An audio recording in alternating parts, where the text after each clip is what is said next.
absolute joy it is to get to be here with all of you today and to get to celebrate with you and with Beth on 10 years of ministry for her and 10 years of ministry for her here with you. What a tremendous gift. Beth and I go back all of those 10 years when I had the privilege of serving as her mentor in her first few years of ministry. We shared and still share the joys and challenges of serving large, urban, vibrant congregations with more than one minister. And we shared and still share in the work and the joy of creating community and belonging, of creating spaces for learning and faith development in our churches. And it turned out we shared something more too. We shared a connection to this congregation, even though this is the first time I have ever been here. You see, if you go back to the year 2002, I served as the first Hallman ministerial intern at Unity Church Unitarian in St. Paul, Minnesota, named after your minister emerita, the Reverend Dr. Laurel Hallman.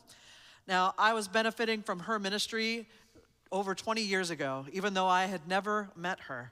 But she had been called to ministry, felt the call to ministry at that congregation in St. Paul, and they had honored her with an endowed ministerial internship fund. Now, I remember clearly my first time talking with Laurel. It was a few weeks into my internship there, and I was in awe of her. She was still the senior minister here, and we had a good conversation about, you could probably guess this, the importance of spiritual practice in ministry and in your spiritual life. And she also said to me, you know, folks are starting to get confused because there's been something named after me. And now I'll add, there's a building named after her too. But she's like, I am alive. I am not dead yet. And when I talked to her a couple of weeks ago, she wanted me to convey to you not just her gratitude and her love and her blessings on your work, but also to let you know she's still very much alive. So, now, as many of you probably know, Reverend Dr. Hallman was one of the first female ministers in Dallas and one of the first women in senior ministry in our larger Unitarian Universalist congregations who didn't arrive to that position married to a male senior co-minister. When Laurel retired from here in 2009, she had served this congregation for over 20 years. And this is what she said when I talked to her a few weeks ago. She said, it's not the same church now as when I arrived or when I left, and that is as it should be. Church is not meant to stay the same, but the DNA is there, and she is right.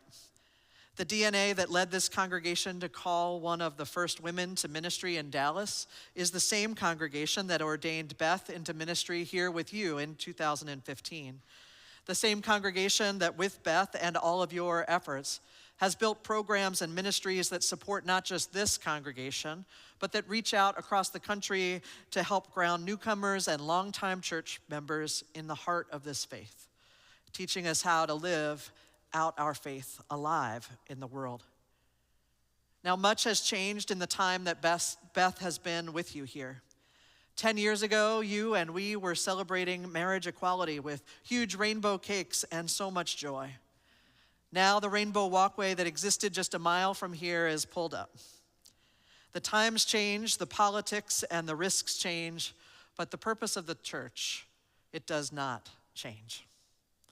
The Reverend Mark Morrison Reed, parish minister and collector and keeper of Black history within Unitarian Universalism, wrote a piece years ago that many of our congregations return to again and again.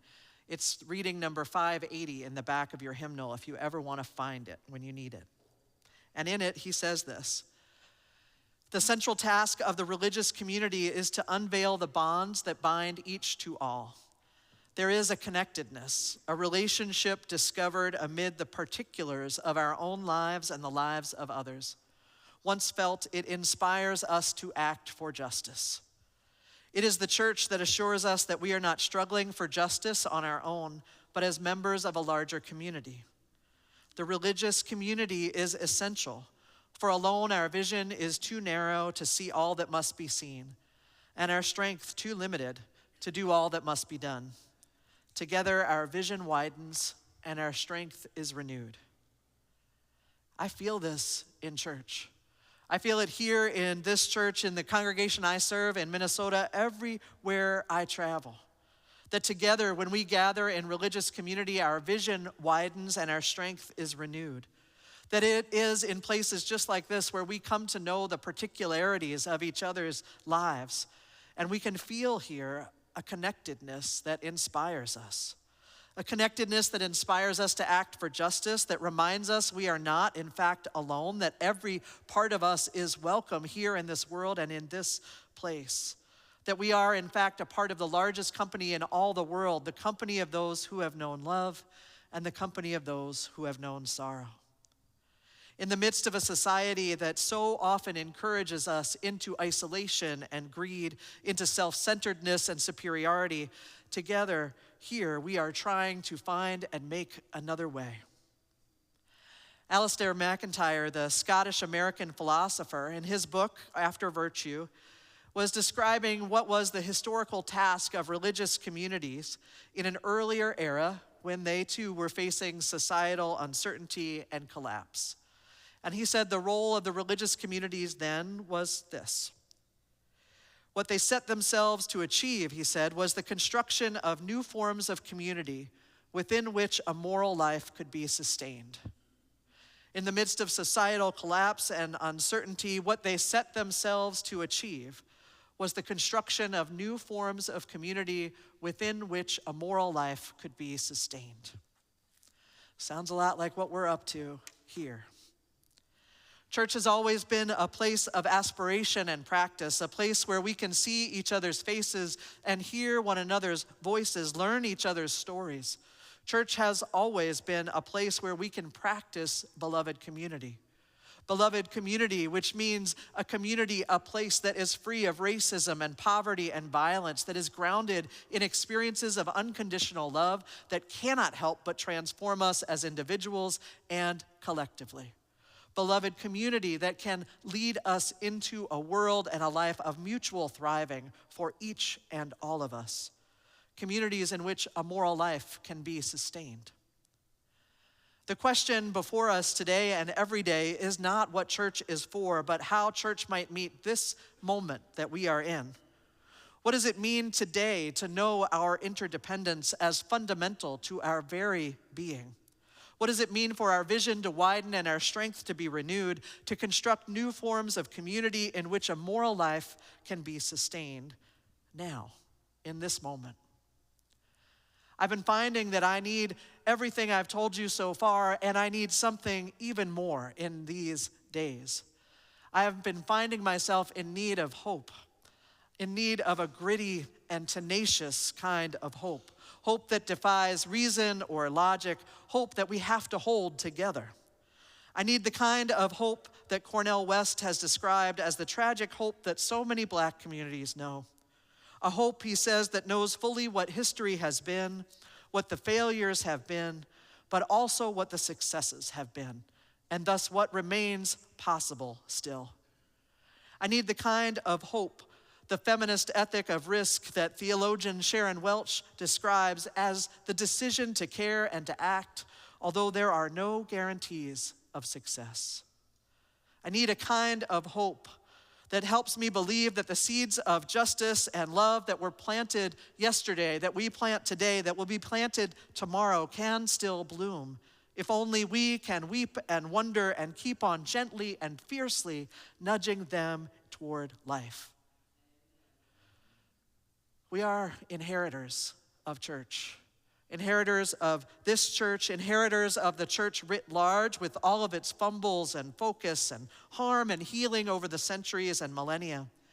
Unitarian Universalism that has been striving and failing and falling short and trying again to reach its aspirations of living into its core values. We are inheritors of these gifts and challenges here today to pick up what we have been given, to hold and enrich it and evolve it for a while and then pass it on again to the generations still to come.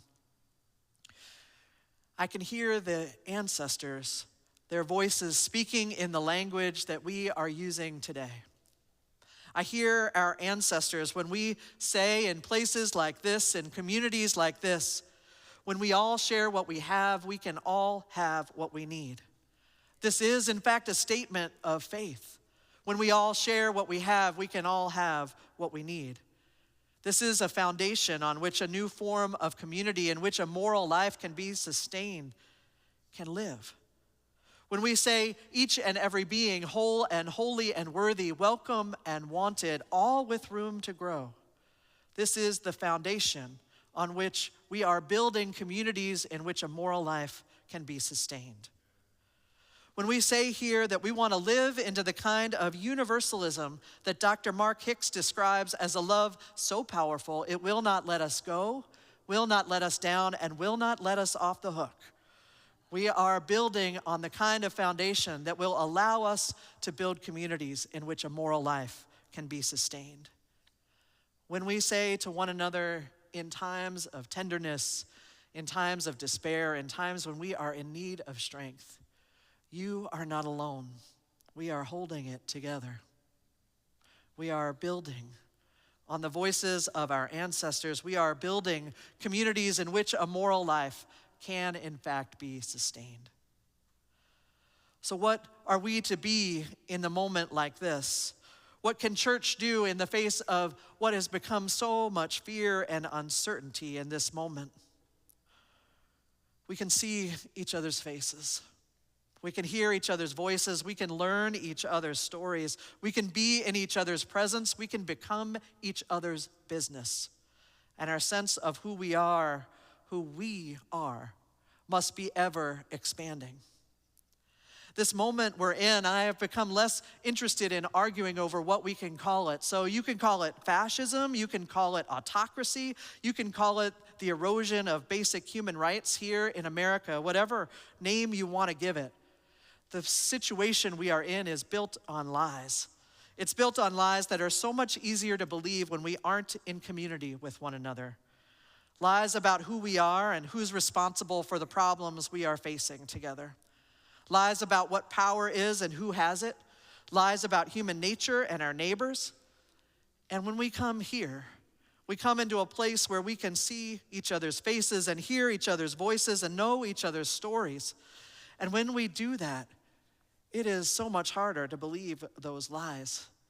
Instead, we become grounded in what is true, in interdependence, in the kaleidoscopic beauty of the reality and the particularities of each of our lives. In this time and place, in this moment in American history, this now we are living in, communities of faith, churches, people of faith have a very important role to play. Not only do we create spaces of care and connection, but we are also one of the few spaces not governed by laws, not beholden to the erratic and often unjust impulses of the state. These are places and spaces where we can intentionally step out of the collapsing society around us and into spaces where we are actively striving to build communities in which a moral life can be sustained. Amen. That's right. We need congregations just like this. We need church right now. We need spaces where we can remember our power too. So let me tell you a story about that kind of power we do hold. It was a few months ago, back at the end of summer, beginning of fall, out in Rochester, New York, when the First Unitarian Church there had what we often do, what all of us do wherever we are, a church picnic. Folks had gathered to share food and be in community, but also to learn while they were there. They were hearing from the local Rapid Response Network, a community-based group that supports immigrant communities by providing training and information on how to respond to immigration enforcement actions, like ICE raids or detentions. The network there uses trained volunteers to document incidents, connect families with legal resources, and ensure community members are not left alone during difficult situations. My guess is you probably have something like this here. We do in Minneapolis too, these rapid response networks. My friend Sherry, who is the lead minister at the church there in Rochester, wondered what we ministers always wonder when we plan something. Is anybody going to show up? Is anybody going to sign up to learn more? Is anybody going to want to be a part of this network? Will our people really show up when our neighbors need them? And many people did show up for that church picnic, for that training, for that rapid response network learning. And 4 days later, the test came for the community. In a residential neighborhood not far from the church, there were a crew of folks working on an apartment building when agents showed up from ICE, from Immigration and Customs Enforcement. They showed up in unmarked vehicles wearing masks that covered their faces.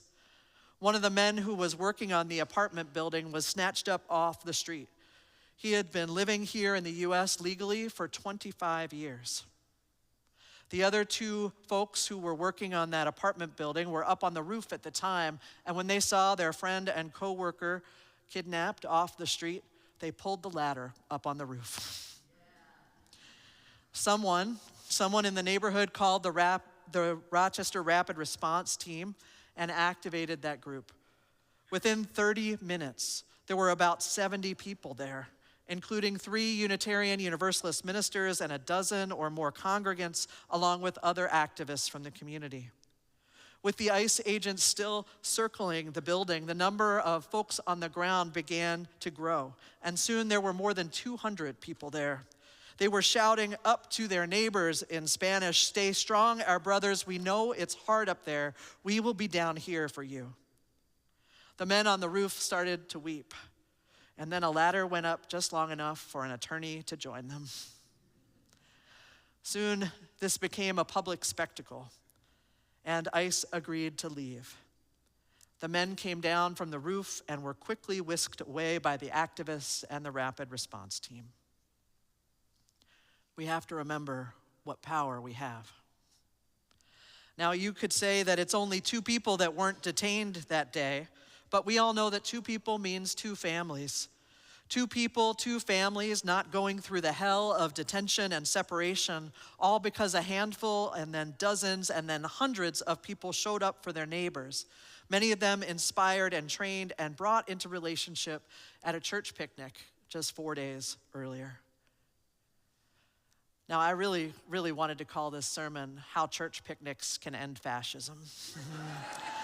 Because a church picnic is a powerful thing, it turns out.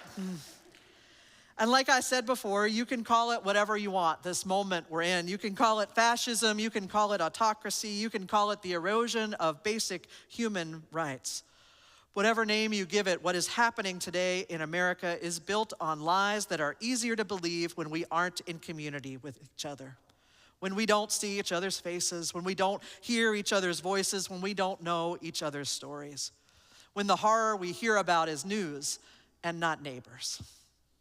But here we remember that we are all family, all connected, each of us whole and holy, welcome and wanted, all with room to grow in all of our beautiful and kaleidoscopic and necessary difference. The times may change. The politics may change, the risks may change, but the purpose of the church, it does not change. The purpose of the church, to ground us in our deep interconnection and interdependence, to widen our vision, to strengthen our resolve, to help us remember our power, to remember we are in this life together, that we are lucky enough to be alive in this moment, receiving gifts from the generations of the past, holding on to them for a while, enriching, nourishing, evolving those gifts, and passing them on to the generations to come. We are here to remember how to make love come alive in the world, in our relationships, to believe in hope and possibility, and to create the world that we long for. Let's make sure this is our work together. May it be so. Amen.